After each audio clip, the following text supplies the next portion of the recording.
good morning. Meron po tayong panindang papaya. Sige po. Meron tayong apple mango. Kaya kayo na po yun, kuya. Oh, tagya po yun ni Meto. Thank you po.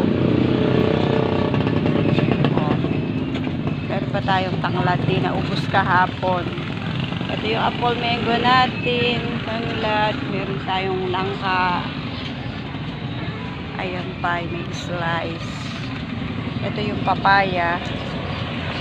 Hindi pa siya hinog, kaya hindi siya agad naubos. Meron tayong guyabano. Gamot ito sa mga cancer. Ang lasa nito magkahalo ang tamis at saka yung asim.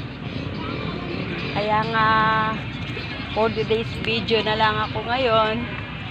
Magbablog muna ako para hindi ako maantukin, matumal. Meron tayong bagoong isda na boneless galing Pangasinan. Meron tayong pritong mani pag naiinip. Ito yung mga suka natin. Yung order, hindi pa nakukuha. Ito yung masarap na suka. Gem Special Vinegar. Ayan o. Talagang uusok ka sa sarap. Ito, meron din tayo. Ito yung maliit lang. Ito yung malaki. Murang-mura. Meron din tayong mga kalabasa. Santol na matamis. Mura lang yung santol natin. At meron tayong kalabasa, puso. Puso ng saging. Bagong pitas. Meron din tayong gabi, pangsigang, at saka kamote.